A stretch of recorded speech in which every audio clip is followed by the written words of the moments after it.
Ayo, segera download Quran Tadabbur, tafsir dalam genggaman Anda. Bismillahirrahmanirrahim. Assalamualaikum warahmatullahi wabarakatuh. Alhamdulillahi ala ihsanih wa syukru lahu ala taufiqihi wa amtinanih wa asyhadu an la ilaha illallah wahdahu la syarika lahu ta'ziman li sya'nih wa asyhadu anna Muhammadan abduhu wa rasuluhu da'ila ridwanih. Allahumma salli alaihi wa ala alihi wa ashabihi wa ikhwanih. Para ikhwan dan akhwat yang dirahmati Allah Subhanahu wa taala, pada ikhwan dan akhwat Majelis Ta'lim Al-Mahdiyah yang dimuliakan oleh Allah Subhanahu wa taala. Pada kesempatan kali ini kita akan bahas tentang nasihat Luqman kepada anaknya, ya. Tentunya ini adalah perkara yang penting bagi orang tua dan juga bagi anak-anak, ya. Karena kita tahu anak-anak adalah buah hati setiap orang, ya. Makanya dalam hadis, ya, Allah Subhanahu wa taala berkata kepada malaikat yang mencabut nyawa seorang anak, ya, yaitu Allah berkata kepada malaikat tersebut, ya, hal qabattum thamarata fuadihi, apakah kalian telah mencabut nyawa buah hati dari hambaku tersebut, yaitu ketika Rasulullah menjelaskan tentang orang yang bersabar ketika anaknya wafat, ya. Di situ Allah berkata kepada malaikat, apakah kalian telah mengambil buah hati hambaku? Jelas bahwasanya anak adalah buah hati seseorang, ya. Karenanya kecintaan seorang terhadap anak luar biasa. Dan Allah Subhanahu wa taala sendiri telah berfirman, al-malu wal banuna zinatul hayatid dunya, bahwasanya harta dan anak-anak merupakan perhiasan kehidupan dunia. Ya, siapa yang memiliki anak yang soleh dan putri yang solehah, maka seakan-akan dia meraih surga yang disegerakan, ya. Kenikmatan melihat anak-anak nurut, taat, ya, kemudian berakhlak mulia, ya. Itu kebahagiaan yang luar biasa yang dirasakan oleh orang tua, terutama kita, banyak di antara kita sudah memiliki anak, ya. Dan sebaliknya, jika seorang mendapati anaknya nakal, kemudian tidak nurut, membangkang, malas beribadah, maka itu seakan-akan azab yang disegerakan bagi orang tua. Karenanya perhatian terhadap anak memang harus benar-benar kita luangkan waktu, bahkan kita harus pengorbanan harta, pengorbanan waktu, pengorbanan perasaan, ya, semuanya adalah demi anak-anak dan juga adalah untuk demi kita orang tua di kemudian hari, ya. Untuk kita di kemudian hari. Tentunya kita mendidik anak-anak, ya, baik secara pendidikan, secara contoh perbuatan, ya, ataupun dengan nasihat-nasihat berupa perkataan, ya. Kita contohkan, ya, secara perbuatan bagaimana yang seharusnya, dan juga kita nasihati mereka dengan perkataan. Yang dikatakan oleh para ulama bahwasanya ketika mendidik anak-anak, ya, memang harus full kesabaran, harus full kesabaran. Kalau orang tidak sabar, maka dia tidak pantas menjadi seorang ayah, tidak pantas menjadi seorang ibu. Kalau orang sudah menjadi ayah dan ibu, maka dia harus punya bekal kesabaran dalam mendidik anak-anak, ya. Bahkan sebagian orang mengatakan didik anak-anak itu terutama di masa remaja seperti seorang yang menyalakan kompor, ya. Kompornya masak sesuatu tapi apinya harus kecil, tidak boleh terlalu besar. Kalau terlalu kecil maka mati. Tidak masak-masak, tapi apinya harus kecil dan harus diperhatikan. Sekali-sekali dicek api tersebut, dicek lagi api tersebut, jangan sampai api tersebut mati. Demikian dalam kita mendidik anak-anak, ya. Kita harus terus ngecek, jangan sampai kita lalai dari mereka, ya. Kita percaya akhirnya mereka terjerumus.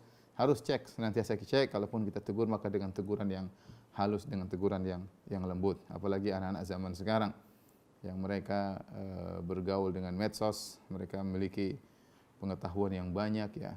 Kita dan banyak sekali godaan yang ada di medsos, di HP dan yang lainnya, maka seorang harus waspada dan terus-menerus mengecek anak-anak, ya. Jangan kemudian anak saya sudah pintar, biarin aja, enggak. Ya, kita harus ngecek, karena iblis bisa menggoda kapan saja. Para ikhwan dan akhwat yang dirahmati Allah Subhanahu wa taala, Majelis Ta'lim Al-Mahdiyah, ya. Pada kesempatan pagi ini kita akan membacakan ayat-ayat dalam surat Luqman yang merupakan nasihat, ya, wa'dhiyah, nasihat dari Luqman kepada putranya ya. Luqman dikenal dengan Luqman Al-Hakim. Ya. Dan Allah Subhanahu wa taala telah mensifati Luqman dengan perkataannya walaqad ataina Luqmanal hikmata. Sungguh kami telah memberikan, menganugerahkan kepada Luqman al-hikmah, yaitu kata-kata bijak ya, ilmu ya. Oleh karenanya para ulama khilaf apakah Luqman seorang nabi atau seorang yang bijak. Jumhur ulama mengatakan Luqman bukan seorang nabi, tapi dia seorang yang bijak, yang diberi anugerah oleh Allah Subhanahu wa taala berupa ilmu, sehingga apa yang dia utarakan, kata-kata yang dia sampaikan ya adalah hal-hal yang bijak, dan dia berbicara tentang banyak hal. Dia berbicara tentang banyak hal. Oleh karenanya nasihat-nasihat Luqman dikumpulkan oleh misalnya oleh Al-Alusi dalam tafsirnya Ruhul Ma'ani ya, kemudian dikumpulkan juga oleh Tahir bin Ashur dalam tafsirnya Tahrir wa Tanwir ya, yang nasihat tersebut umum, berkaitan dengan muamalah, berkaitan dengan uang, berkaitan dengan keluarga, berkaitan dengan hubungan dengan Allah Subhanahu wa taala, dan di antaranya berkaitan dengan anak-anak. Yang Allah nukilkan kepada kita adalah nasihat Luqman kepada anaknya. Kita bisa bayangkan bagaimana seorang yang hakim, yang bijak seperti Luqman, yang dia pandai menasihati orang banyak, terlebih lagi ketika dia menasihati anaknya sendiri. Tentu dia akan memiliki kata-kata yang terindah, yang masuk ke dalam hati anaknya ya, sehingga bisa benar-benar bermanfaat bagi anaknya tersebut.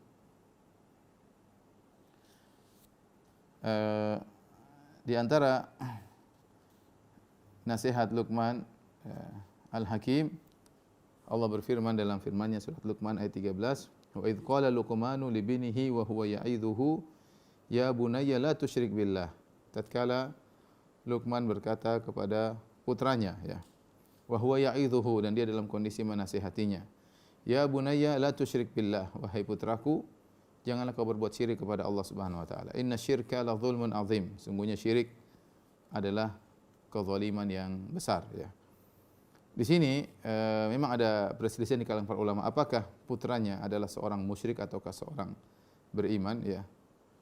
Zahirnya adalah putranya bukan seorang musyrik tapi seorang beriman, karena setelah itu Luqman Al-Hakim membawakan nasihat-nasihat yang lain yang berkaitan dengan seorang muslim ya. Berkaitan dengan seorang muslim ya. Oleh karenanya meskipun putranya adalah seorang mukmin, seorang muslim, tetapi Luqman Al-Hakim tetap menasihati putranya pada perkara yang sangat berbahaya, yaitu masalah bahaya kesyirikan ya. Ya bunayya la tusyrik billah. Perhatikan di sini Luqman menyebut putranya dengan ya bunayya. Ya bunayya itu adalah dalam bahasa Arab panggilan yang paling halus kepada seorang putra ya. Ya, kita bisa ya anakku ya, ya ibni ya, wahai putraku ya. Tapi kalau bunayya yaitu perkataan memanggil anak dengan penuh kasih sayang. Ya. Ya bunayya. Ya. Ya bunayya. Dan ini menunjukkan bahwasanya seorang ketika memberi nasihat harus dia pancarkan kasih sayang kepada anaknya. Bukan dia pancarkan raut muka yang jengkel, yang sangar, yang anaknya merasakan bahwasanya ada kebencian dari orang tuanya ya.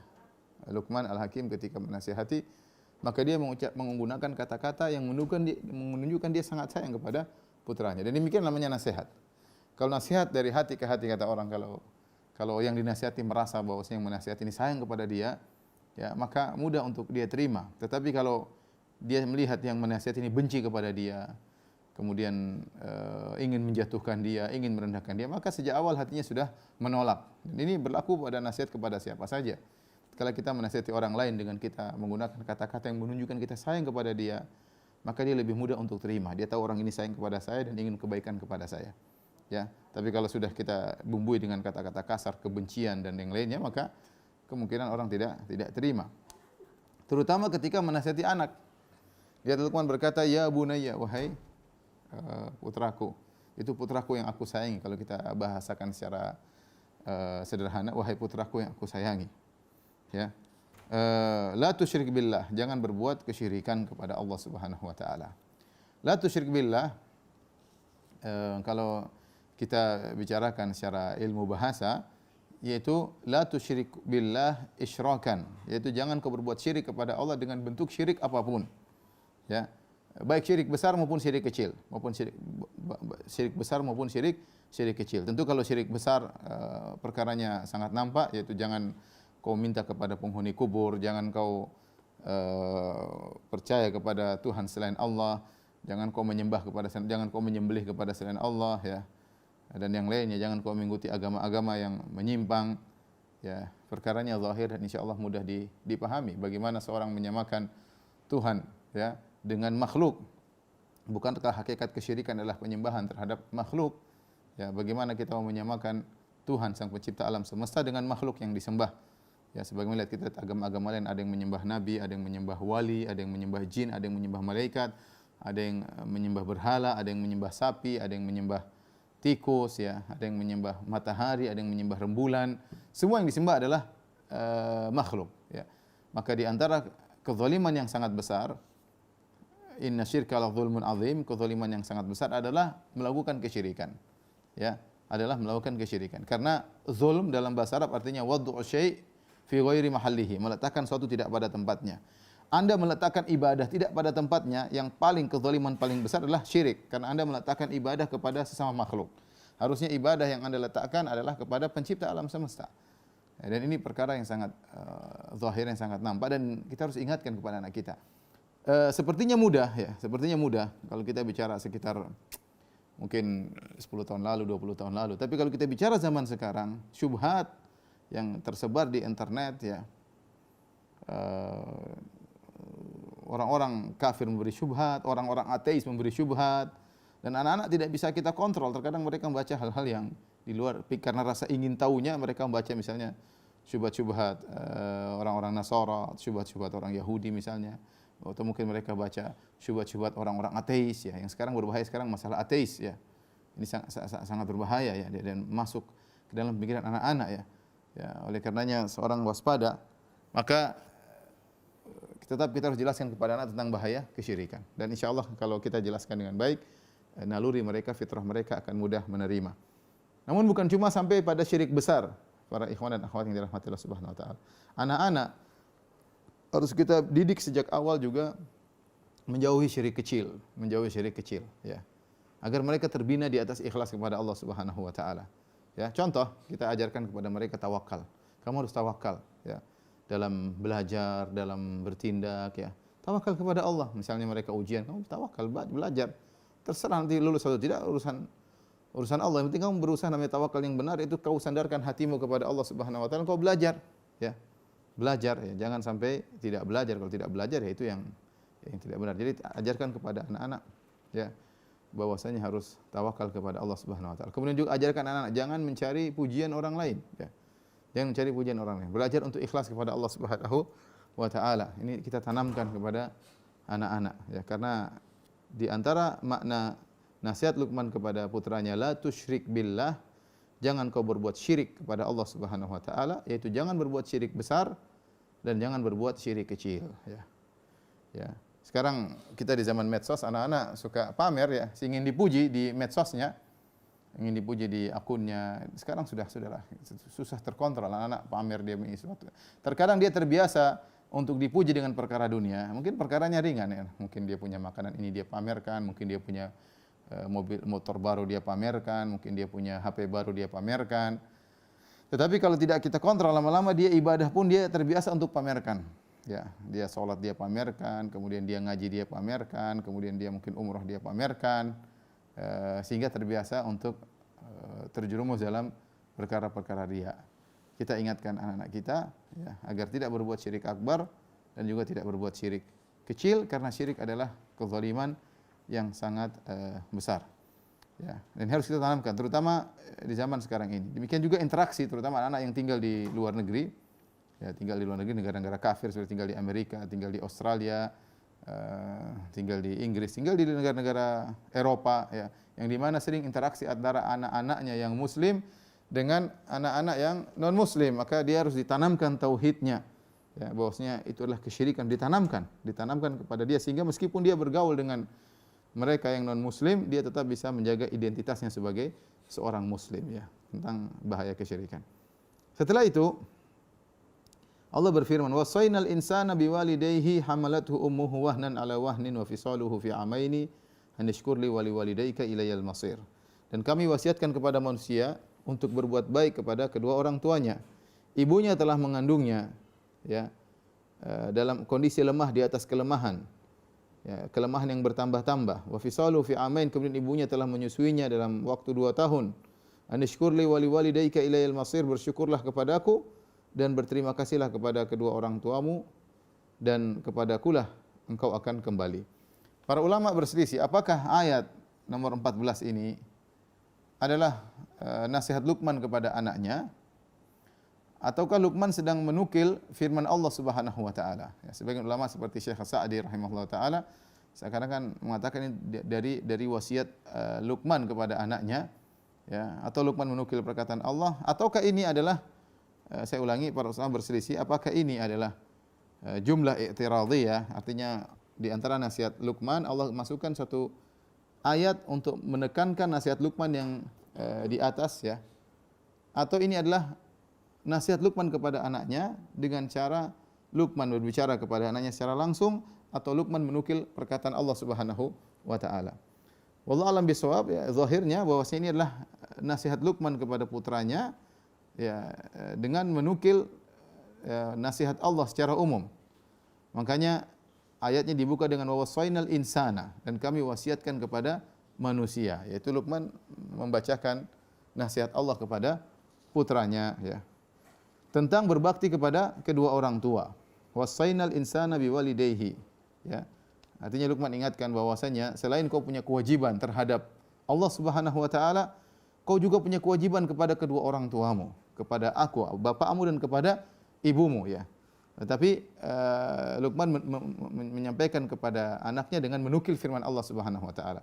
Wasainal insana biwalidayhi, kami wasiatkan kepada manusia, ya, untuk berbakti kepada kedua orang tuanya, ya. Dan ini umum, mencakup seluruh manusia untuk berbakti kepada kedua orang tuanya, ya. Kenapa? Karena seorang anak adalah hasil dari kedua orang tuanya. Kalau tidak ada kedua orang tuanya, maka dia tidak ada di atas muka bumi ini.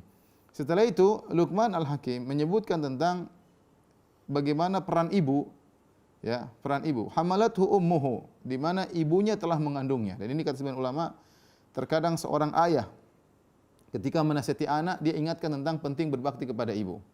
Ya, dia mengatakan kepada anaknya, wahai anak, ingat ibumu dulu yang begini, ibumu dulu yang begini, ibumu dulu yang begini. Ya, karena mungkin ibu kalau ngomong sama anaknya, ibu dulu yang ngandung kamu, mungkin kurang gimana rasanya, kurang etis atau yang lain. Tapi kalau ayah yang menyampaikan, ya, menyampaikan, wahai anakku, wahai putraku, wahai putriku, ibumu dulu yang mengandungmu, ya. Ayah yang tahu bagaimana susahnya ibumu dahulu. Bagaimana ibumu sampai, ya, muntah-muntah, sampai lemah, ya, sampai mengalami namanya ngidam dan yang lain. Ceritakan kepada anak. Karena ini suatu yang harus diingatkan kepada anak-anak. Anak-anak zaman sekarang lupa dengan ini semua. Ya, dia lahir kemudian mendapatkan mainan, HP dan yang lainnya sehingga dia lupa dengan kebaikan orang tuanya. Yang ada dia tuntut orang tua punya kewajiban kepada dia. Dia lupa dia punya kewajiban kepada orang tua. Maka kita peran sebagai orang tua, kita ingatkan pada anak-anak, wahai anakku, ingat ibumu, ibumu dulu mengandungmu, ya, ibumu dulu susah setengah mati, ayah yang dulu bagaimana merawat ibumu ketika ibumu sakit karena mengandungmu, ya, kita ingatkan. Di sini Luqman membacakan ayat yang berkaitan dengan kewajiban bakti kepada orang tua, terutama kepada ibu. Hamalathu ummuhu, ibunya mengandungnya. Wahnan ala wahnin, kelemahan di atas kelemahan. Apa maksudnya kelemahan di atas kelemahan? Maka ada beberapa pendapat. Ada yang mengatakan kelemahan yang bertambah-tambah, semakin lemah, semakin muntah-muntah, semakin lemas, ya, dan seterusnya, ya. Ini pendapat. Pendapat yang kedua maksudnya kelemahan yang berturut-turut, ya, yaitu dari kelemahan seorang ibu, seorang wanita lemah, kemudian ketika dia mengandung dia juga mengalami kelemahan, ya. Ketika dia melahirkan dia juga dalam kondisi sangat lemah sehingga dia mengalami kelemahan yang satu berpindah pada kelemahan berikutnya, berpindah pada kelemahan berikutnya. Itu namanya wahnan ala wahnin. Dia sebagai seorang wanita sangat lemah, ya, bayangkan suruh mikul manusia dalam perutnya, ya, perempuan lemah. Ya, terkadang perempuan lemas, tahu-tahu dalam perutnya ada bayi janin yang ikut makan apa yang dia makan, ikut minum apa yang dia minum. Kita dapati sebagian ibu-ibu sampai sampai keropos giginya. Kenapa? Kalsiumnya dimakan oleh anaknya. Terkadang sebagian ibu kurang gizi, cepat ompong, kasihan. Kita lihat ada seperti itu ya. Nah, kemudian sakit-sakitan ya. Dan yang lain sebagainya ya. Ini bagaimana kondisi seorang ibu. Karena dia punya janin yang ikut makan bersama dia, sehingga dia mengalami kelemahan sebagai seorang wanita, kemudian kelemahan sebagai wanita yang hamil, ya. Kemudian kelemahan tatkala akan melahirkan, wahnan ala wahnin. Ya. Dan ini tidak dirasakan oleh para laki. Wa fisaluhu fi amaini. Kemudian belum lagi menyusuinya selama 2 tahun. Dan ini bukan pekerjaan yang ringan. Pekerjaan yang sangat berat. Bagaimana seorang ibu yang kemudian menggendong anaknya kalau taruh di bawah nangis harus digendong. Dan ini semua baru kita sadar ketika kita menjadi ayah. Mungkin anak-anak, mungkin kalau ada di antara mereka yang mendengar pengajian ini, mungkin mereka tidak tahu hal ini. Tapi nanti kalau mereka menjadi seorang ibu atau mereka jadi seorang ayah, mereka lihat istrinya, mereka tahu bagaimana peran ibu mereka ketika mereka masih kecil ya. Ada seorang lagi saya pernah dengar di Idaatul Quran, radio di Saudi. Dia bilang, saya ingin tahu gimana sih beratnya jadi seorang ibu. Maka dia bilang sama istrinya, kamu libur sehari ini saya mengurus anak saya. Ya. Maka pokoknya dia yang gendong, dia yang tidurin, kalau ada dot dia kasih dot, ya dia setengah mati. Ya. Dia tahu betapa berat ya. Mungkin dia seorang laki mampu ngangkat benda-benda berat ya, tapi kalau ngurusi anak bukan ngangkat sembarang ngangkat dengan penuh kelembutan, kemudian digendong-gendong, bukan pekerjaan seorang laki, berat ya. Berat rasanya. Tidak bisa bikin apa-apa ya. Mau ini terganggu, mau anu terganggu ya. Belum anaknya kejaga, bangun di malam hari, susah ya.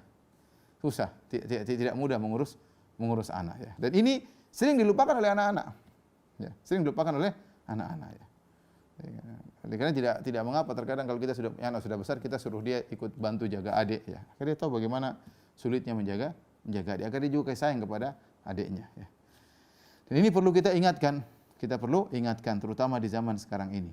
Anak-anak yang lupa dengan kebaikan kedua orang tuanya. Demikian juga seorang ibu mengingatkan kepada putranya tentang jasa ayah ya. Bagaimana ayah yang bekerja keras, bagaimana ayah yang mencari nafkah, bagaimana ayah yang dimaki-maki orang, bagaimana ayah di bawah terik matahari ya. Bagaimana ayah harus bangun sebelum subuh kemudian berangkat menuju ke tempat kerja, pulang malam ya dengan penuh keletihan, dengan penuh kepayahan, menanggung beban berat yang luar biasa, utang yang numpuk ya, kebutuhan yang belum bisa dibayar, biaya anak sekolah tidak bisa dia bayar, ya harus menanggung malu untuk pinjam uang kepada orang lain. Ini semua tidak dirasakan oleh ibu, dirasakan oleh ayah. Ya. Jadi kerjasama, ibu menasihati kepada anak tentang ayah, ayah menasihati kepada anak tentang ibu. Ya. Ya. Ini kenapa saya ingatkan kembali, karena anak-anak sering lupa dengan jasa kedua orang tuanya. Ya, sehingga timbul bentuk kedurhakaan kepada kedua orang tuanya.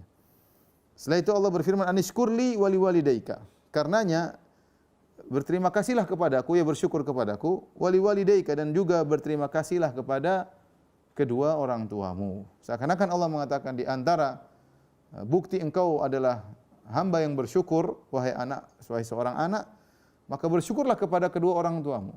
Kalau kau tidak pandai bersyukur kepada kedua orang tua, berarti kau tidak pandai bersyukur kepada Allah. Rasulullah SAW bersabda, la yashkurullah man la yashkurun nas. Tidak berterima kasih, tidak bersyukur kepada Allah orang yang tidak pandai berterima kasih kepada manusia. Dan orang yang paling utama kita berterima kasih kepadanya adalah kedua orang tua kita. Ya, adalah kedua orang tua kita. Kalau engkau tidak pandai berterima kasih kepada kedua orang tuamu, engkau tidak bersyukur kepada Allah Subhanahu wa taala. Tidak usah banyak teori, tidak usah banyak omong, kau tidak pandai bersyukur kepada Allah Subhanahu wa taala. Kenapa orang tua tidak kau syukuri? Kalau orang tua tidak kau syukuri, bagaimana lagi dengan yang lainnya, ya. Jadi ini terus diingatkan, ya. Anak itu masih kecil kita ingatkan, setelah dia remaja juga kita ingatkan, setelah dia dewasa juga kita ingatkan, ya. Jangan lupa kita ingatkan karena ini rawan, terus saya katakan terutama zaman sekarang. Anak-anak dengan kesibukannya masing-masing. Kalau dulu anak-anak kesibukan cuma sekolah, kemudian pulang, sekarang enggak, kesibukannya di tangan mereka terus. Mereka sekolah sibuk, pulang ada sibuk HP, sampai semana sibuk punya teman-teman, punya grup-grup, punya akun-akun, sehingga lupa bahwasanya dia punya kewajiban kepada kedua orang tuanya. Sungguh penderitaan yang dialami oleh orang tua di masa tua mereka ketika mereka dicuekin oleh anak-anak. Ya. Anak tidak pernah telepon, anak-anak tidak pernah datang kasih hadiah. Ya, sampai mereka orang tua lebih suka untuk tinggal di panti jompo, dan ini dialami oleh orang kafir banyak sekali. Ya.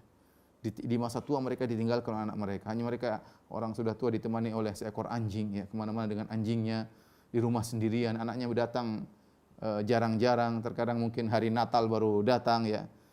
Subhanallah. Kalau sakit pun tidak ditengok, ada dokter khusus. Mereka satu kampung ada dokternya khusus. Dokter itu datang terus, ya. Anak-anak tidak datang tidak masalah, ada dokter yang kunjungi. Tapi bagaimana penderitaan seorang tua, ya, jika tidak diperhatikan oleh anak-anaknya. Justru kita nanti kalau di masa tua, dan ingat, ya, al jaza' min jinsil amal. Kalau kita sekarang anak-anak di masa muda, kita sering perhatian sama orang tua kita. Insya Allah kalau kita sudah besar, Allah akan mudahkan anak kita juga perhatian sama kita. Ya. Jadi ingat, kalau kita sekarang ini sering perhatian sama ibu, sama bapak, kita telepon, mumpung masih hidup, ya. Nanti kalau kita sudah tua, anak-anak juga akan perhatian sama kita. Dan di antara penderitaan yang sangat tidak enak adalah ketika sudah tua ditinggal sama anak-anak. Meskipun kita di dalam kekayaan, ya. Saya sering cerita, saya ketemu dengan seorang pas kebetulan di pesawat, orang Chinese, ya. Kemudian ngobrol, dia orang kafir, ngobrol. Kemudian kita ngobrol ngalor ngidul sampai akhirnya dia mengatakan, saya dunia sudah saya dapatkan, ya. Saya punya ini, kemudian perumahan, ya, orang kaya. Tetapi yang satu penderitaan yang saya rasakan dia umur tidak terlalu tua, dia mungkin sekitar 50-an, ya. Anak-anak jauh dari saya. Dia bilang begitu, anak-anak jauh dari saya. Dia orang kafir, ya. Anak-anak jauh dari saya, padahal saya sudah penuhi kebutuhan mereka semuanya. Saya belikan ini, belikan anu, semua sudah saya penuhi. Sekarang, ya mereka tidak pernah kunjungi saya, tidak pernah telepon saya, ya. Sebagian orang demikian, anaknya disekolahkan ke luar negeri, sampai di sana kemudian nyaman hidup di luar negeri dengan suaminya, dengan istrinya. Udah orang tuanya ditelepon, alhamdulillah, atau sering tidak ditelepon, paling ditelepon hanya sebulan sekali. Sibuk dengan kegiatannya sendiri. Ya. Saya katakan tadi, al-malu wal banuna zinatul hayatid dunya. Harta dan anak-anak itu perhiasan, ya, perhiasan dunia. Kita sangat bahagia kalau anak-anak perhatian sama kita. Oleh karenanya, jangan lupa ingatkan anak-anak terus. Ya. Dan kita juga sebenarnya demikian. Kalau kita perhatian sama orang tua kita sampai mereka meninggal dunia, nanti kalau kita tua, anak-anak juga perhatian sama kita. Bi'idnillahi ta'ala. Maka kata Allah, anishkurli wali walidayka ilayal masir. Bersyukurlah kepadaku dan bersyukurlah kepada kedua orang tuamu, ilayal masir, kepadakulah tempat kembali kalian.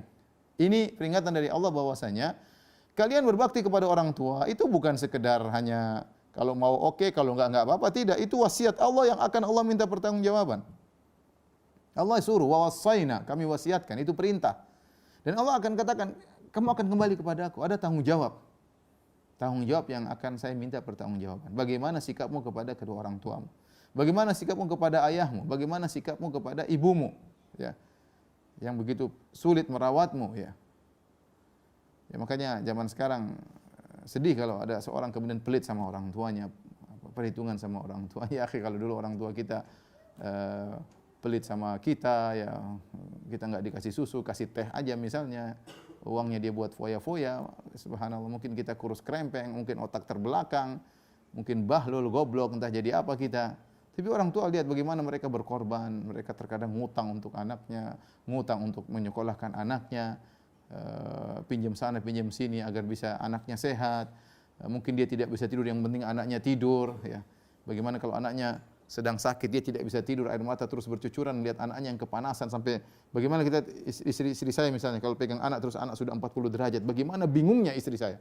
Saya mungkin nangis tapi istri saya tidak bisa menahan derayan air matanya, ya. Dan ini tidak bisa kita rasakan kecuali kalau itu jadi ayah, ya. Orang tua kita juga dulu mengalami seperti itu, ya. Dekapannya, kehangatannya, kita lupakan, sekarang kita nggak ingat sama sekali. Kita nggak ingat sama sekali. Oleh karenanya perlu kita orang tua ingatkan pada anak-anak, ayah mengingatkan anak untuk berbakti kepada ibu, ibu mengingatkan untuk agar anak hormat kepada ayahnya dan berbakti kepada ayahnya. Dan ini adalah suatu hal yang akan diminta pertanggungjawaban pada hari kiamat kelak, karena Allah berfirman, wa ilayyal masir, kepadakulah kalian akan kembali, yaitu aku akan minta pertanggungjawaban atas wasiatku. Sudahkah kalian menjalankan wasiatku atau tidak? Ya. Mulai sekarang kita sebagai anak, ya, cek apa yang disukai oleh orang tua. Berusaha mendatangkan keridhaan orang tua, ya. Berusaha bikin orang tua tersenyum, ya. Berusaha membuat orang tua tertawa. Berusaha orang tua lihat kita, dia senang melihat kita, dia bangga punya anak seperti kita. Kita berusaha semaksimal mungkin agar membahagiakan orang tua sebelum mereka dipanggil oleh Allah Subhanahu wa taala. Kemudian ayat berikutnya mengingatkan wa in jahadaka ala an tusyrika bi ma laysa laka bihi ilmun fala tuti'huma wa sahibuhuma fid dunya ma'rufa. Kalau kedua orang tuamu memaksamu untuk berbuat syirik kepadaku, ma laysa laka bihi ilmun, yang kau tidak punya ilmu tentangnya, fala tuti'huma, maka janganlah taat kepada keduanya. Yaitu Allah kasih kaidah bahwasanya benar kita harus taat kepada kedua orang tua, tetapi tidak dalam segala hal. Ya, kalau orang tua memaksa kepada kemaksiatan, terlebih lagi kepada kesyirikan, fala tuti'huma, maka jangan taat kepada keduanya. Ya. Karenanya Nabi SAW bersabda, la ta'ata li makhlukin fi ma'siyatil khaliq. Tidak ada ketaatan kepada makhluk dalam rangka bermaksiat kepada Allah Subhanahu wa taala. Di antaranya taat kepada kedua orang tua ketika kedua orang tua menyuruh kita berbuat syirik. Sama, syirik maupun kemaksiatan yang lain. Kita tolak dengan halus, tolak dengan baik-baik. Makanya kata Allah, fala tuti'huma, jangan taat kepada mereka berdua. Tapi apa kata Allah mengatakan durhakalah kepada keduanya? Tidak. Kata Allah, wa sahibuhuma fid dunya ma'rufa. Dan pergaulilah mereka di dunia dengan cara yang baik, ya. Meskipun orang tua bejat, meskipun orang tua musyrik, meskipun orang tua kafir, ya, tetap kita tolak dengan cara yang halus. Allah tidak mengatakan bentaklah mereka berdua, hardiklah mereka berdua, ngamuklah kepada mereka berdua, tidak. Ya, bahkan mereka berdua menyuruh kepada puncak kemaksiatan, itu syirik kepada Allah. Maka wasahibuhuma fid dunya ma'rufa. Ya, maka pergaulan mereka dengan cara yang baik. Jangan sampai angkat suara di depan orang tua. Apapun yang terjadi, ikhwan, ini nasihat pada anak, kepada adik-adik yang mungkin ikut pengajian kita. Jangan pernah angkat suara kepada orang tua. Latih diri kita. Orang tua mau ngomel kayak apapun sampai Anda besar. Ya, sampai Anda besar. Sejak kecil latih diri, jangan pernah angkat suara di depan orang tua. Kita sedih ngeliat anak-anak kecil bentak-bentak orang tua. Oh, mama itu apa? Subhanallah, sakit kesana saya jadi orang tuanya. Hati saya teriris-iris. Bagaimana anak bisa yang dulu dia ini berasal dari air mani kita. Dia dulu dalam perut istri kita, kemudian sekarang keluar bentak-bentak, itu suatu hal yang penderitaan bagi seorang ayah dan ibu. Ya. Kita sebagai anak jangan pernah angkat suara di hadapan orang. Meskipun orang tua kita sebejat apapun. Allah tidak mengatakan kalau mereka nyuruh berbuat syirik, maka bentaklah, maka hardiklah, maka pukullah, maka durhakalah. Pelitlah kepada mereka. Tidak. Allah mengatakan wasahibuhum fid dunya ma'rufa. Pergaulilah mereka di dunia dengan cara yang baik. Apapun mereka lakukan. Kalau mereka lakukan kesalahan, nasihati. Orang tua marah apapun, dengar. Iya bu, iya ya. Iya bu, iya ya. Insya Allah kata yang baik. Tidak perlu kita angkat suara, tidak perlu kita menghardik mereka. Ya. Karena Allah larang. Kata Allah, meskipun kondisi demikian, mereka menyuruh kepada kesyirikan, mereka menyuruh kepada kemaksiatan, fala tuti'huma, janganlah taat kepada mereka berdua, tetapi kaidahnya wasahibuhuma fid dunya ma'rufa, ya. Dan pergaulilah mereka di dunia dengan cara yang ma'ruf. Ya ikhwan, sebagian orang malu tatkala orang tahu ini ibunya. Sebagian orang malu tatkala tahu ini ayahnya. Ya mungkin ibunya ndeso, kurang keren, ayahnya mungkin ndeso, atau subhanallah dia malu kalau orang tahu ini bapaknya. Dia malu orang tahu ini ibunya, subhanallah. Ya akhi, ente mumpung masih punya orang tua, inilah pintu surga, ya, pintu surga. Percuma kita belajar tinggi-tinggi tapi kalau kita tidak bisa berbakti kepada kedua orang tua. Masuk surga mudah, berbuat sama orang tua masuk surga. Mudah sekali. Bikin orang tua tertawa, bikin orang tua bahagia, bangga lihat kamu, sudah masuk surga, selesai. Enggak usah banyak teori. Ya, enggak usah banyak teori. Daripada haji, umroh, dakwah sana, dakwah sini, pintar nulis status, pintar nasihati orang, masya Allah, pintar share video-video dakwah, tapi sama orang tua pelitnya minta ampun, tidak hormat sama sekali, ya apa? Semuanya omong kosong aja, ya. Karenanya ketika seorang datang kepada Nabi SAW minta izin untuk jihad, maka Nabi bertanya, hayyun walidak, apakah kedua orang tua masih hidup? Kata dia, masih hidup ya Rasulullah. Kata Rasulullah SAW, fafihima fajahid. Maka berjihadlah kepada kedua orang tuamu. Itu berjuanglah engkau dalam berbakti kepada kedua orang tuamu. Sebagaimana kau rela mengorbankan jiwa dan ragamu untuk medan pertempuran, kata Nabi, jangan, ini aja jihad kepada kedua orang tuamu. Karena berbakti sama orang tua butuh jihad. Butuh pengorbanan harta, pengorbanan waktu, pengorbanan perasaan. Apalagi kalau orang sudah sampai masa jompo, udah ngomong ngelantur, tidak menghargai kebaikan anak-anak, marah-marah kerjanya, saatnya kita berjihad. Berjihad kemudian kita merawat orang tua kita. Baik, kata Allah, wattabi' sabila man anaba ilayya. Ikutilah jalan orang-orang yang kembali kepadaku. Kalau orang tua menyuruh keburukan, jangan ikut jalan orang tua. Jangan ikut jalan orang tua, dan itu pengorbanan tersendiri. Orang tua suruh kamu tidak boleh gini. kamu nggak boleh ngaji misalnya, kamu nggak boleh ini, atau melarang kita ikut pengajian misalnya, atau menyuruh kita untuk melakukan kemaksiatan terus kita tidak ikuti, tentu terjadi perlawanan. Tapi sabar. Kata Allah, wattabi sabila man anaba ilayya. Ikutilah jalan-jalan orang yang kembali kepadaku. Tsumma ilayya marji'ukum. Kemudian kepada akulah tempat kalian kembali. Fa unabbi'ukum bima kuntum ta'malun. Dan aku akan kabarkan kepada kalian tentang apa yang telah kalian kerjakan. Jadi semua ini dalam pantauan Allah. Ketika kita berbakti sama orang tua dipantau oleh Allah. Ketika orang tua kita berbuat maksiat, bagaimana sikap kita kepada orang tua juga dalam pantauan Allah. Makanya Allah mengatakan, kepadakulah kalian kembali, aku akan lihat bagaimana sikap kalian tatkala disuruh bermaksiat oleh orang tua. Ya. Kalian bagaimana cara sikap kalian menghadapi perintah buruk tersebut? Ya, apa kalian wasahibuhum fi dunya ma'rufa, kalian menghadapi dengan cara yang baik atau bagaimana? Kata Allah, fa unabbi'ukum bima kuntum ta'malun, dan aku akan kabarkan kepada kalian apa yang telah kalian kerjakan selama di dunia. Ini nasihat Luqman. Jadi poin pertama berkaitan dengan Allah Subhanahu wa taala. Poin kedua berkaitan dengan orang tua, ya. Kemudian poin ketiga berkaitan dengan diri kita, ya. Bagaimana dengan Allah Subhanahu wa taala, ya. Ya. Luqman berkata, ini Luqman berusaha memotivasi anaknya untuk melakukan kebajikan. Meskipun kecil, lakukan.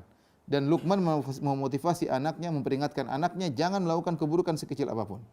Apa kata Luqman? Ya bunayya, wahai putraku. Lihat, berulang-ulang dia mengatakan ya bunayya, wahai putraku, wahai putraku.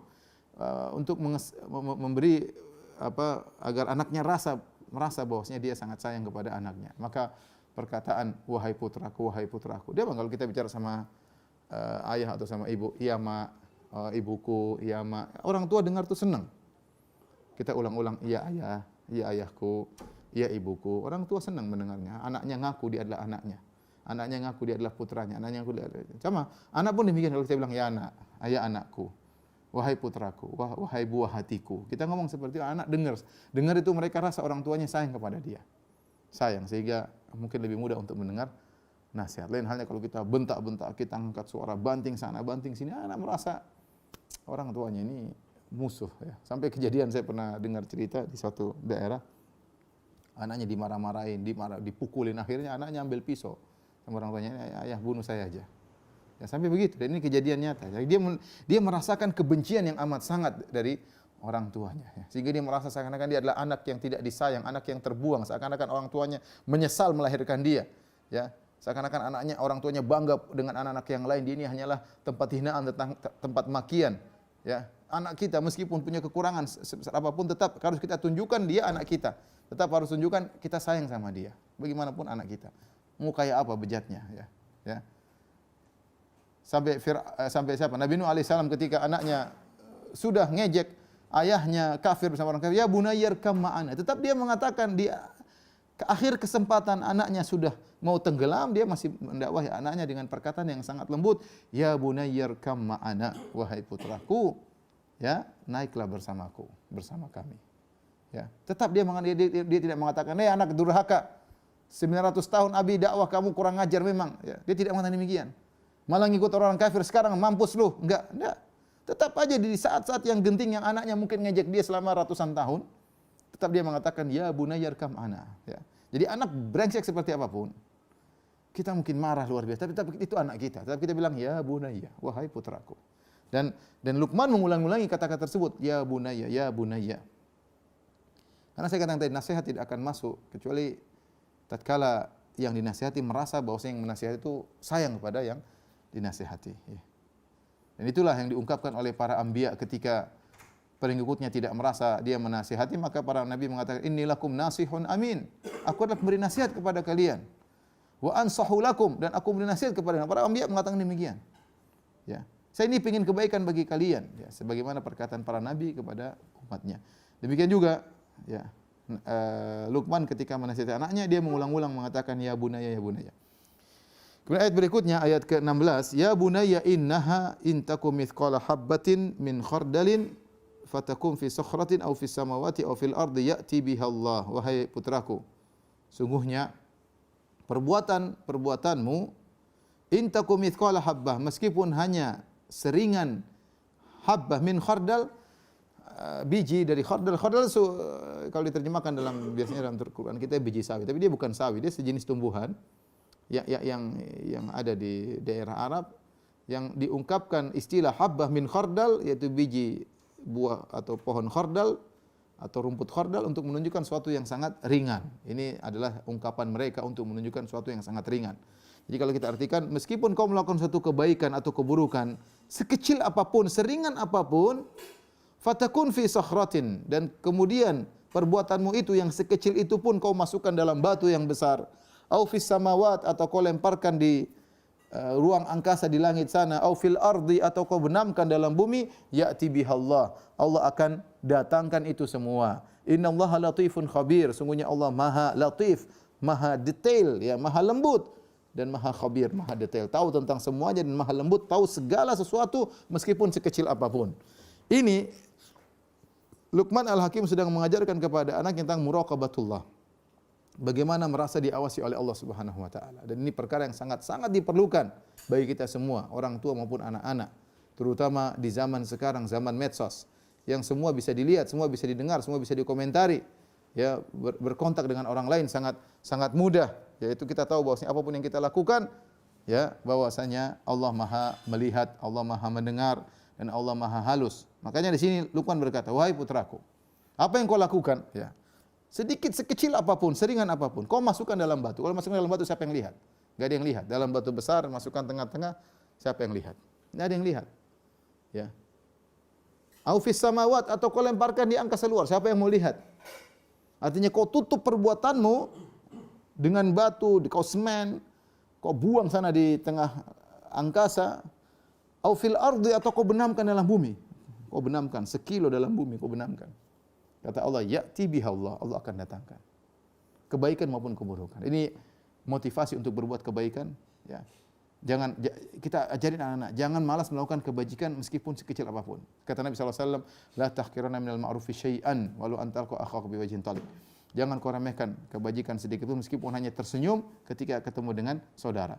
Latih anak-anak kita, ya, latih, kita suruh mereka menyumbang meskipun 100, meskipun 200. Biar mereka kasih orang, ya. Ajar di tangan mereka untuk memberi kepada orang lain. Jadikan diri mereka tidak pelit, ya. Jadikan diri mereka tidak pelit. Bagaimana caranya? Latih dari si kecil mereka untuk peka sama orang miskin, ya. Bukankah Nabi SAW di antara doanya, wa hubbal masakin, ya Allah, aku mohon kepada Engkau untuk mencintai orang miskin. Lihat orang miskin enggak tega, peka. Lihat orang minta-minta enggak tega. Ajarkan kepada anak seperti itu. Jangan membuat mereka hidup sendiri, kemudian yang penting gue, enggak mikir yang lain, ya, kemudian rasa kepekaan hilang. Jangan demikian. Ajarin anak-anak, ya. Kebaikan sedikit apapun akan ada hisabnya pada hari kiamat. Wa may ya'mal mithqala dzarratin khairan yarah. Barang siapa melakukan kebajikan sekecil apapun, dia akan lihat hasilnya. Meskipun hanya senyum. Anak suruh senyum kepada orang lain, kepada tamu, hormat, dan yang lainnya, ya. Ya bunayya, apapun yang kau lakukan kebaikan sekecil apapun akan ada balasannya, ya. Dan apapun keburukan yang kau lakukan, sekecil apapun kau sembunyikan, ya, apapun yang kau lihat, apapun yang kau dengar, musik-musik yang kau dengar, hal-hal yang haram yang kau lihat, tipuan yang kau lakukan, ya. Kalau ujian nyontek, meskipun kau lulus, Allah tahu, dan Allah akan datangkan pada hari kiamat nyontekanmu yang kau lakukan, ya, 20 tahun yang lalu, 30 tahun yang lalu, Allah akan datangkan itu semuanya, ya. Penipuanmu kepada orang meskipun tidak ada yang tahu, ya. Kita sebagian orang melakukan banyak kesalahan, dia lupa, ya. Dia lupa. Sebagian orang bohong, saking banyak bohongnya dia lupa mana yang dia pernah bohongi. Makanya kata orang kalau bohong harus benar-benar tahu kapan dia bohong, dia tahu. Tapi karena saking banyak bohongnya, dia tidak tahu kalau dia pernah bohong. Dia tidak tahu dia pernah ngomong begini. Dia lupa dengan kebohongannya. Tetapi nanti pada hari kiamat Allah akan datangkan itu semua. Ya'ti bihallah, ya. Jadi ini sangat penting, ya, ikhwan, ya. Dan ini yang paling parah zaman sekarang anak-anak, terutama di zaman sekarang pendidikan dengan jarak jauh, ya, dengan HP. Apalagi kemarin saya baru baca ada status ditulis oleh seorang, dia mendapati anaknya belajar dengan HP, dia belikan HP supaya anaknya belajar, tahu-tahu dia melihat anaknya nonton yang tidak-tidak, ya. Dan itu terjadi di zaman sekarang, ya. Kita niatnya baik si HP, dia belajar dari jarak jauh dengan online, dan apa boleh buat sekarang musim pandemi. Tapi bukannya kita lepaskan mereka, ya. Tahu-tahu anak-anak bikin grup-grup sana, grup sini. Tahu-tahu grupnya ya nonton Korea macam-macam di grupnya. Kita orang tua harus nengok, tadi saya katakan. Kita ngurus anak-anak seperti masak sesuatu, apinya harus kecil tapi harus ditengok terus, kalau enggak apinya mati. Ya. Kalau apinya mati sudah akan tidak jadi anak tersebut, ya. Maka harus tengok, lihat-lihat, ya. Ya. Muraqabatullah sekarang banyak hilang dari orang. Orang tidak peduli, seakan-akan Tuhan tidak ada, ya. Seakan-akan Tuhan tidak ada, dia melakukan apa yang mau dilihat, apa yang mau didengar, terserah dia, ya. Anak-anak, ya. Kita makanya saya katakan waspada, anak-anak terus harus diperhatikan, ya. Berusaha, ya, kita tidak mengatakan anak kita buruk, tapi kita preventif, tindakan. Jangan sebelum mereka akhirnya kejebak dengan hal yang buruk. Kalau dia masuk dengan Google, kita tahu kunci Google-nya misalnya. Kalau dia masuk dengan password, kita tahu passwordnya. Sekali-sekali kita cek, kita kumpulkan mana HP Abi mau cek, mana HP Ibu Umi mau cek, tidak apa-apa. Sehingga mereka selalu merasa ya diawasi, dan kita ingatkan Allah juga mengawasi. Ini cuma pengawasan orang tua, belum kepada Allah yang mengawasi. Taib, kemudian setelah itu Luqman berkata, ya bunayya aqimis salata wa'mur bil ma'ruf. Wahai putraku, dirikanlah salat. Wa'mur bil ma'ruf, dan serulah kepada kebaikan. Wanhanil munkar, dan cegahlah kemungkaran. Latih anak-anak sejak kecil untuk belajar menyampaikan kebaikan, ya. Melalui dari adiknya, Dek, jangan lupa bangun subuh, Dek, ya. Atau bilang kakaknya, Kak, bangun subuh, Kak, kakak belum gini. Latih terbiasa beramar ma'ruf, ya. Bernahi munkar. Oh, kakak jangan begitu. Enggak apa, latih anak-anak biar terbiasa, ya. Terbiasa mereka beramar nahi munkar. Bukan berdiam dengan kebaikan dan berdiam dari kemungkaran.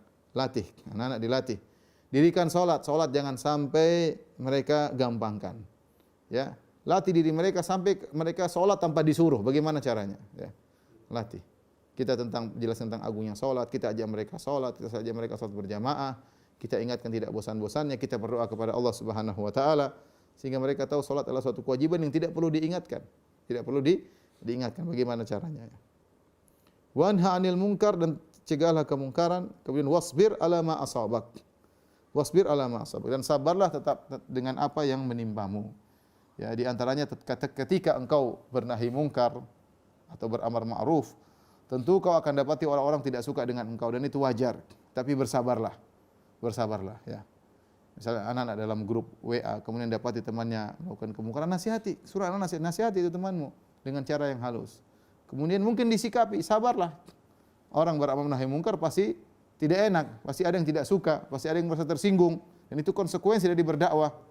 Ya, mustahil seorang berdakwah dengan dakwah yang benar kemudian enggak ada yang tersinggung, mustahil. Ya. Oleh karenanya kalau kamu sudah berdakwah dengan dakwah yang benar, ya, siaplah untuk diganggu oleh orang lain. Ya, jangankan kadang kita tidak berdakwah, rajin salat saja anak zaman sekarang diganggu sama teman-temannya, ini sok alim lah, sok inilah. Ikut pengajian, masih ikut pengajian, ya. Diketawain oleh sebagian teman-temannya. Ya, kamu enggak gaul, enggak ngerti, ya. Masalah gini aja enggak tahu. Masa TikTok aja, TikTok atau TikTok enggak tahu. TikTok aja masa enggak tahu, ya. Masa program ini kau tidak tahu, masa drama Korea kau tidak pernah nonton, masa artis ini enggak kenal, masa lagu ini kamu enggak tahu. Ya diajak oleh teman-temannya. Kuper kamu, ya, anak enggak ngerti dunia. Ya, kita harus nemani anak-anak dalam kondisi demikian. Kita tegarkan mereka, sabar bersama mereka. Ciptakan komunikasi yang baik sama anak-anak. Ciptakan komunikasi. Jangan sampai anak menjauh. Ini yang terhal yang berbahaya, anak menjauh. Anak tidak percaya sama kita, ada masalah dia pendam sendiri, akhirnya meledak. Hati-hati. Biasakan anak kita ngobrol sama kita. Dari kecil kita bangunkan diskusi sama anak-anak, ya. Sehingga mereka ngerti kalau ada masalah mereka ngobrol, mereka ada punya sesuatu mereka diskusi sama orang tua.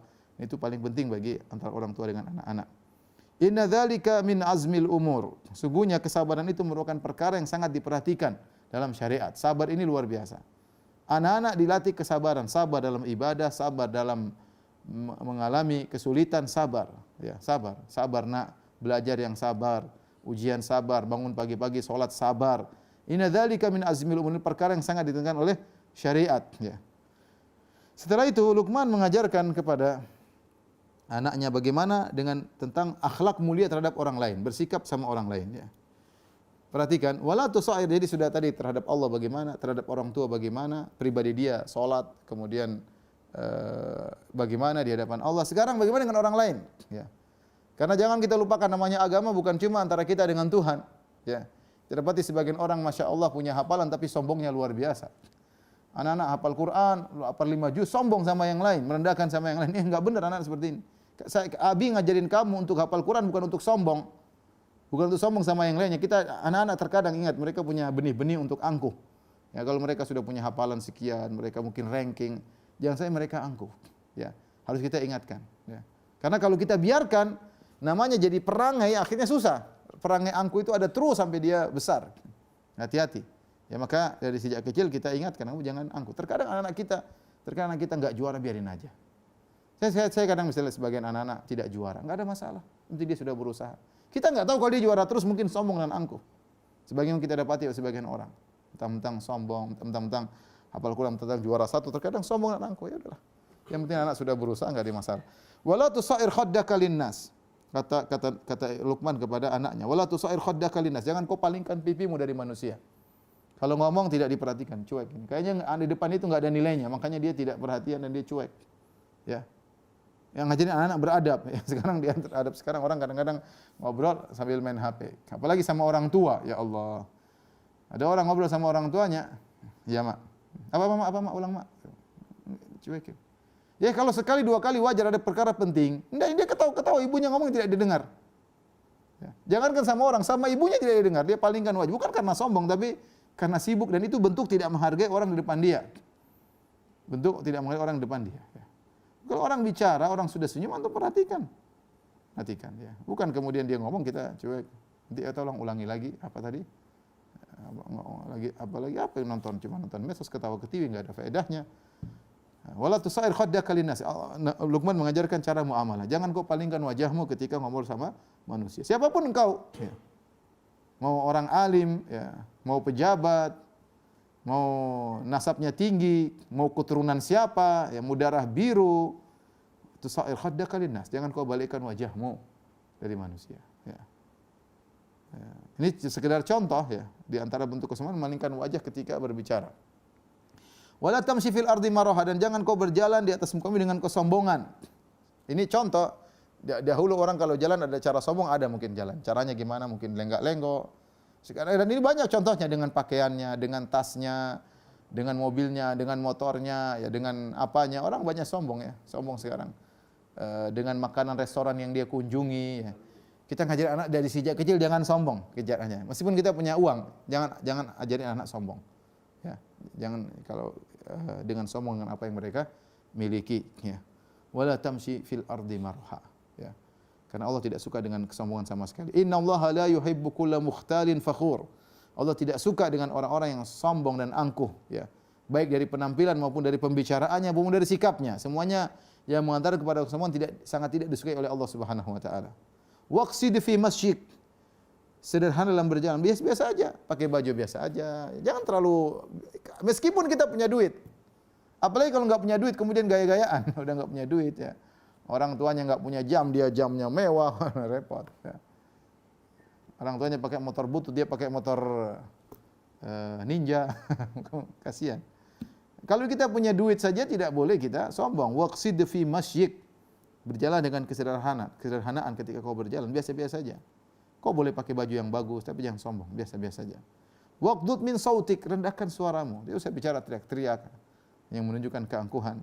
Kata Allah, inna ankaral aswati la sautul hamir. Sungguhnya suara yang paling buruk adalah suaranya al-hamir, suaranya dongki, keledai. Ya, kalau memang orang jadi hebat dengan suaranya yang besar, maka dongkilah yang lebih hebat daripada dia, gampangnya demikian. Kalau orang merasa suara paling besar itu orang yang paling hebat, maka keledai lebih baik daripada dia. Maka kecerdasan seorang, harga diri seorang bukan dari suara yang besar, tapi dengan apa yang dia sampaikan, kata-kata yang dia sampaikan. Ini dalil tentang pentingnya seorang beradab dengan yang lainnya. Agama dibangun di atas hablum minallah, hablum minan nas. Bagaimana hubungan dengan Allah yang baik, bagaimana hubungan dengan manusia, dengan orang tua, dengan kerabat, di antaranya dengan orang lain. Dan itu mencakup, menunjukkan Islam perhatian sama adab, ya. Islam perhatian sama adab, adab dalam berbicara, tidak memalingkan wajah, ya. Adab dalam berjalan, adab dalam berkata-kata, ya. Ya. Kalau anak kita ngomong ada kesombongan itu, karena itu sombong, nak, enggak boleh ngomong gitu, ya. Mungkin yang ngomong, dia komentar di komentar, kan kita baca komentar kayak gini. Enggak boleh, nah ini komentar sombong seperti ini. Tegur. Jangan kita biarkan, karena kalau kita tidak tegur, semua itu bertumpuk-tumpuk. Kalau sudah bertumpuk-tumpuk jadi perangai, jadi sajiyah. Kalau jadi perangai susah untuk dirubah. Sejak awal kita tegur, enggak boleh ini sombong, kamu enggak boleh begini, kamu enggak boleh enggak jadi masalah. Ya, kita tegur ya. Sambil motivasi mereka untuk berhasil. Taib, ini saja ikhwan dan akhwat dari pengajian Majelis Taklim Al-Mahdiyah yang dia sampaikan. Mohon maaf atas segala kekurangan. Kalau ada yang bertanya saya persilakan. Wallahu taala alam bisawab.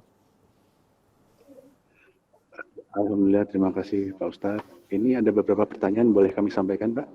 Boleh, silakan. Boleh langsung, boleh dibacain.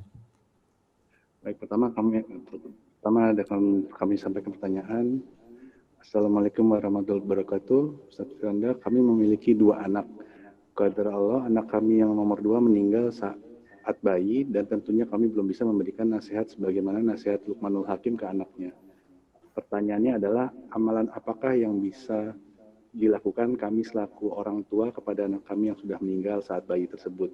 Semoga kelak kami dikumpulkan bersama dalam surganya. Amin. Amin ya rabbal alamin. Kita tahu bahwasanya ketika anak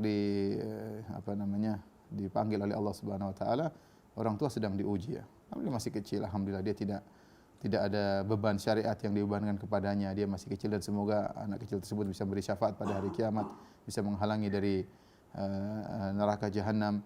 Tugas kita adalah bersabar dan berdoa agar dikumpulkan dengan anak tersebut, tidak jadi masalah. Adapun anak tersebut dia tidak ada dosa, apalagi kalau belum balik ya, tidak ada dosanya. Yang penting kita bersabar. Sebenarnya dalam hadis tentang Baitul Hamdi, ketika malaikat mencabut, seperti saya sebutkan di awal pengajian, malaikat mencabut nyawa anak seseorang mukmin, maka Allah bertanya, bagaimana kalian dapati, apakah hal qabattum samarata fuadihi, apakah kalian wahai malaikat telah mencabut buah hati hambaku? Kata malaikat, iya. Kemudian madza yaqulu abdi, apa yang dikatakan hambaku ketika kalian mencabut nyawa anaknya? Maka malaikat berkata, hamidaka wastarja. Dia muji alhamdulillah ala kulli hal, dan dia mengatakan inna lillahi wa inna ilaihi raji'un. Ya, maka Allah berkata, ibnu li abdi baitan wa sammuha bi baitil hamdi. Bangunkan bagi hambaku istana di surga dan namakan istana tersebut dengan istana pujian. Kenapa? Karena dia dalam kondisi dapat musibah tetap memuji Allah Subhanahu wa taala. Saya tidak tahu ada amalan apa khusus buat anak yang sudah meninggal ya, karena justru mungkin ini adalah kebaikan yang Allah berikan kepada orang tua, karena anak yang meninggal akan memberi syafaat baginya pada hari kiamat kelak. Tinggal berdoa semoga dikumpulkan anak tersebut dan tegarkan hatiku dalam menghadapi ujian ini. Tinggal fokus kepada anak yang masih hidup agar bisa menjadi anak yang saleh. Wallahu a'lam bishawab. Baik. Pertanyaan berikutnya, Ustaz. Bagaimanakah hukumnya orang tua yang tidak pernah mengajarkan ilmu syar'i kepada anak sejak kecil disebabkan karena orang tua tersebut tidak tahu, belum sampai ilmunya kepada mereka? Apakah orang tua dan anak tersebut berdosa? Sekarang anak tersebut alhamdulillah sudah hijrah dan sedang belajar ilmu syar'i sedikit demi sedikit. Saya rasa kita bicara zaman sekarang, zaman dahulu berbeda ya. Zaman dulu sama zaman sekarang berbeda. Zaman dahulu orang tua tidak ada ustaz, tidak ada dai. Saya masih ingat, saya masih kecil dulu ya. Maksud saya dai tidak ada ya. Kita sekolah pun kadang di sekolah tidak belajar agama, bicara yang umum saja, tidak ada yang mendalami secara mendalam ya. Pengajian di sekolah juga seminggu cuma 2 jam, itu pasti juga umum aja, kemudian tidak ada pendalaman secara detail ya. Kemudian setelah itu selesai, pakai jilbab enggak pakai jilbab, kemudian kalau ada pengajian di masjid pun tidak ada, hanya khutbah Jumat pun khatibnya ngomongnya terkadang maki sana maki sini, terkadang umum saja, terkadang cuma baca, sehingga tidak ada ruh ilmu yang masuk dalam kita ketika kita masih kecil. Saya masih ingat tersebut. Kalaupun ada pengajian misalnya acara maulidan atau acara Isra Mi'raj, dan ketawa-ketawa kemudian makan-makan selesai. Dan itulah kondisi zaman dahulu. Berbeda dengan zaman sekarang. Zaman sekarang banyak dai, banyak yang belajar di luar, kemudian pulang ilmu berkembang di mana-mana, bahkan di kantor-kantor banyak pengajian. Sehingga orang tua kita dahulu tentu mereka dapat uzur. Mereka saja tidak dapat agama, gimana mau menyampaikan agama kepada kita? Ya. Bagaimana menyampaikan agama kepada kita? Ya. Saya masih ingat ibu saya dahulu, ibu saya tidak tahu salat, ibu saya tidak salat. Ya. Di keluarga saya yang pertama kali salat. Ya, ibu saya tidak sholat, tapi ibu saya dengan keterbatasan ilmunya, dia cuma maksa saya untuk belajar di TPA. Itu yang bisa dilakukan. Dia nggak bisa ngajar saya Al-Quran. Tapi saya rasa itu yang sudah terbaik di zaman itu. Ya, sudah terbaik di zaman itu. Bagaimana kita bilang mereka berdosa, tidak bisa ngajar kita? Mereka saja tidak tahu ilmu agama, tidak ada yang ngajari mereka. Jadi orang tua kita dahulu insya Allah dapat uzur. Dan mereka sudah melakukan semaksimal yang mereka tahu itu baik. Contoh ibu saya tadi ngajak saya ke TPA. Dia sendiri tidak baca Quran. Tapi dia tahu bahwasanya anak yang baik adalah ke TPA. Ya. Itulah. Ya, alhamdulillah saya belajar ngaji masih kecil dan akhirnya sampai sekarang saya bisa ngaji ya. Yang bawa saya siapa ya? Orang tua saya. Tapi intinya maksud saya kalau orang tua kita zaman dahulu tidak ngajarin kita agama, ya saya bilang itu suatu hal yang sangat wajar. Tapi kita sekarang yang sudah tahu ilmu agama tentunya kita ngajarin kepada anak-anak kita. Mudah-mudahan orang tua kita dahulu ketika tidak ngajar kita agama tidak berdosa karena mereka tidak tahu. Mereka tidak tahu pentingnya ilmu agama yang mereka dapati begitu-begitu saja ya. Sehingga mereka merasa agama sudah cukup begitu. Itu di benak mereka agama gitu aja sudah cukup. Sekarang setelah tambahnya ilmu kita tahu ternyata harus begini, harus begitu, harus begini ya. Jadi alhamdulillah anak juga sudah hijrah ya. Nah, maka itu adalah kebahagiaan tersendiri. Tinggal kita sebagai orang tua motivasi kepada anak-anak agar terus beristiqomah dalam hijrahnya. Wallahu a'lam bishawab. Pertanyaan berikutnya Ustadz, bagaimana cara menyampaikan atau cara menasihati orang tua ketika orang tua salah, selain mendoakan orang tua agar diberi petunjuk oleh Allah Ta'ala? Bagaimana cara menasihati ayah yang menzolimi ibu sampai keluar kata-kata sumpah yang jelek? Jadi bagaimanapun saya katakan, jangan angkat suara sama orang tua. Ya. Bisa kalau kita tidak mampu untuk mengungkapkan karena takut orang tua marah, kita bisa dengan SMS atau WA. Kata-kata yang baik, ayah saya sayang sama ayah, coba ayah renungkan, sampaikan aja. Susun kata-kata kita baca ulang. Ini kira-kira pantas buat ayahku atau tidak. Terus WA. Kalau enggak kita datang ngobrol, ayah saya mau ngomong sebentar sebagai anak, boleh enggak ya? Ya pokoknya jangan angkat suara, jangan teriak-teriak, ayah ini sama ibu, jangan. Itu bukan ranah kita. Ranah kita nyampaikan dengan itu sebagai meskipun ibu kita dizalimi. Ya, meskipun kita pun tidak tahu kenapa ibu kita dizalimi. Jadi ibu kita ternyata tidak benar sama ayah, tidak melayani ayah. Kita enggak tahu itu kan hal. Tapi intinya depan kita ada ayah kita, menurut kita salah, kita nasihati dengan cara yang baik. Demikian juga kalau ibu kita salah, kita nasihati sebagai anak. Jangan angkat suara dan kita perlu dengan mukadimah yang panjang. Sayang, kita pijit, Bu, saya boleh ngomong enggak, Bu? Kenapa? Nanti ibu marah. Enggak, bukannya bagaimana caranya? Kita tahu masing-masing orang tua kita beda-beda. Tapi jangan kita biarkan sebagai bentuk anak yang soleh, jangan kita biarkan orang tua kita ada kesalahan. Kita semaksimal mungkin kita bisa tegur. Semaksimal mungkin, sebisa mungkin. Kalau di luar kemampuan kita ya Allah kasih uzur. Tapi semaksimal mungkin kita ngomongin dengan cara yang baik ya. Dan masing-masing orang tua dia punya perangai tersendiri dan anak-anak lebih tahu. Wallahu a'lam bishawab.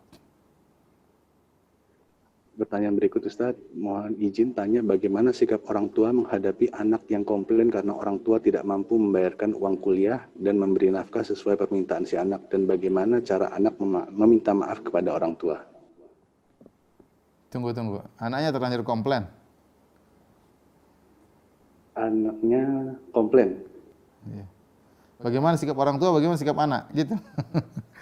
Orang tua dan anaknya sama-sama hadir di sini. Jadi Allah alam ya orang tua tidak mampu mau diapain ya orang tua tinggal bilang, nak, ayah cuma kemampuannya sampai di sini, ayah mau ngutang tidak dapat, nak, ya sampaikan dengan logika yang bisa dipahami oleh sang anak. Ayah tuh gini, udah kita punya anak mungkin teriak-teriak, kita nasihati baik-baik ya, tapi kita sampaikan agar masuk ke logikanya. Saya sudah berusaha, motor sudah saya jual, mobil sudah saya jual, saya tidak bisa membiayai sekolahmu. Ya, sampaikan secara yang logis yang dia pahami. Setelah itu tinggal kita berdoa kepada Allah agar anak kita dapat hidayah ya. Adapun anak kalau nuntut sama orang tua ya, kalau kita ini ya bicara secara syar'i, anak sudah dewasa, sudah cari makan sendiri, harusnya demikian. Saya sudah kasih kamu makan umur 15, kamu kerja sendiri udah bisa, udah gede. Tidak semuanya harus minta sama bapak dan ibu. Kalau kita bicara kita sebagai anak, orang tua sampai ngayomi kita sampai kita kuliah ya itu sudah luar biasa. Seandainya umur kita sudah 15 tahun, anak kita lepasin, kamu cari kerja sendiri ya itu sudah pantas kita kerja karena itu dewasa, sudah balik. Tapi lihat orang tua lebih daripada itu. Terus diajarin, terus dibiayain sampai kuliah, sampai harus jualan. Maka anak yang nuntut berlebihan tidak boleh, kata orang tua tidak mampu mau diapain. Ya sudah, dia ranking 1, SMA ranking 1, terus mau kuliah enggak ada duit. Terus gimana? Ayahnya disuruh ngerampok. Kita sebagai anak ya sudah, berarti ya inilah qadarullah. Saya sudah berusaha, tidak bisa biaya saya, sudah kita cari jalan yang lain. Ya, udah. Bukan kita maki orang tua kita, itu teman saya bisa dibiayai, teman saya bisa ya. Ya ini beda antara satu dan anak. Maka oleh karenanya kita ketika orang tua sulit ya tidak boleh kita paksa dan kita minta maaf kepada orang tua. Jangan bebani mereka di luar dari kemampuan mereka. Kita sudah bebani mereka sejak kita kecil sampai sekarang terus kita bebani mereka ya. Ya. Oleh karenanya kalau mereka tidak mampu jangan dipaksa, wallahu alam bisawab, dan minta maaf kepada orang tua. Itu bentuk durhaka kepada orang tua, memaksa orang tua melakukan yang mereka tidak mampu. Pertanyaan berikutnya Ustaz, bagaimana cara menasihati anak untuk melakukan sholat 5 waktu? Kalau diperintah selalu jawabannya nanti. Saya sudah berdoa agar anak kami agar rajin sholat, bagaimana hukumnya saya sebagai orang tua? Apakah saya Caranya misalnya udah nggak sholat bareng, Abi nunggu kamu, ayo nang bareng, atau kita ibu nunggu, ayo bareng sholat sama ibu. Kamu cepat, ibu nunggu ini. Jadi dia dibawa gitu ya. Kemudian kita juga kalau sholat jangan terlalu lama-lama. Nanti kalau sholat sama ibu lama banget ya, biasa-biasa wajar. Mungkin kita suruh dia baca apa, misalnya lagi ngobrol, duduk, ngumpul, gantian kamu baca Riyadhus Shalihin, ayo baca, ibu dengar. Ya itu semua usaha, hidayah di tangan Allah Subhanahu wa taala ya. Tapi intinya tetap kita berusaha ya dengan trik-trik yang mungkin kita lakukan seperti tadi kita sholat sama dia. Setelah kita sholat kita peluk dia, kita puji dia, Masya Allah anakku, ibu senang sekali kau bisa sholat sama ibu hari ini. Masya Allah rajinnya. Jangan ditolong, karena tunggu ibu aja baru kamu mau sholat. Jangan sering diejek anak-anak ya. Jangan sering diejek. Kita beri penghargaan. Kalau ada salah kita tegur, ada kebaikan kita beri penghargaan. Ya. Dan tadi penting doa kepada Allah Subhanahu Wa Taala. Wallahu a'lam bishawab. Baik, pertanyaan berikutnya Ustaz, bagaimana cara mendidik anak yang ahsan dengan kondisi single parent? Itu apa namanya? Ya itu ujian ya. Harus punya waktu yang lebih untuk anak ya. Tapi intinya la yukallifullahu nafsan illa wusaha. Allah tidak memberi luar kemampuan. Kita sebagai suami atau sebagai istri, kalau misalnya kita pisah dan anak kita hanya ngerawat sendiri ya, kita berusaha semaksimal mungkin ya.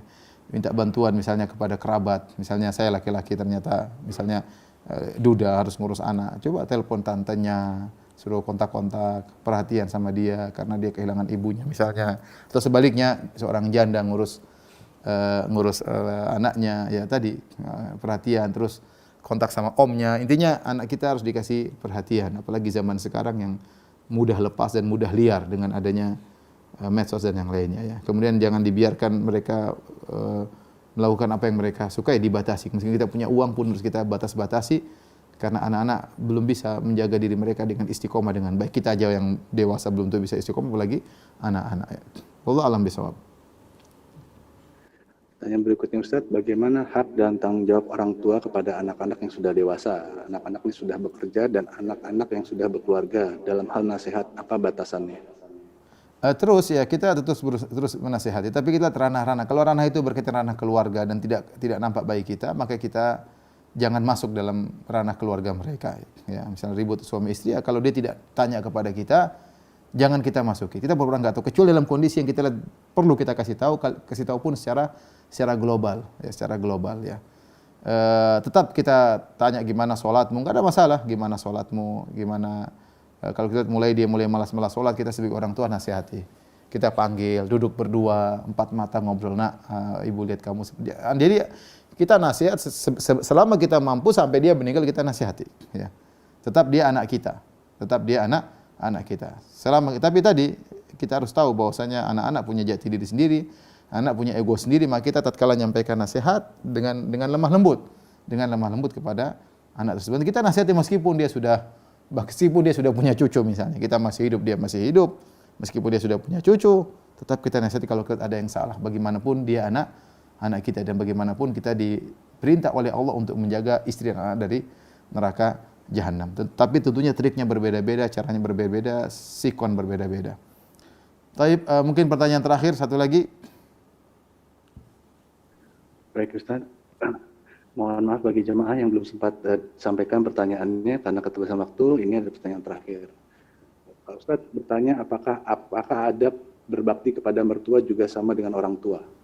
Pertama tentu beda antara orang tua dengan mertua. Ya. Orang tua dialah orang tua yang melahirkan kita, orang tua yang kita berasal dari air maninya dan dari ovumnya. ibu kita, ibu kandung, yaitu yang telah mengandung kita. Itulah yang datang dalam Al-Quran untuk kita berbakti kepada mereka secara khusus. Ya, itu. Adapun mertua, maka itu berkaitan dengan istri kita atau misalnya ya dengan pasangan kita ya. Maka kita membantu pasangan kita untuk berbakti kepada orang tuanya. Ya, misalnya istri saya punya orang tua ya. Padahal sudah meninggal semua. Tapi misalnya masih hidup, maka saya berusaha menyuruh istri saya untuk berbakti kepada kedua orang tuanya.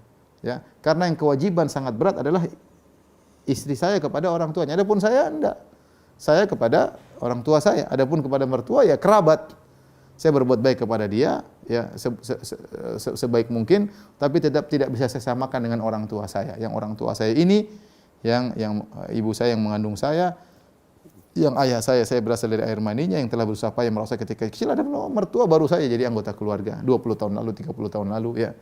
Yang tidak pernah merawat kita dari kecil, tapi tadi kita berbuat baik kepada mertua ya. Apalagi kita membantu istri kita untuk berbakti kepada kedua orang tuanya. Insyaallah kita dapat pahala juga yang besar. Wallahu ta'ala alam bisawab. Demikian saja saya sampaikan. Mohon maaf segala kekurangan. Wabillahi taufiq wal hidayah. Assalamualaikum warahmatullahi wabarakatuh.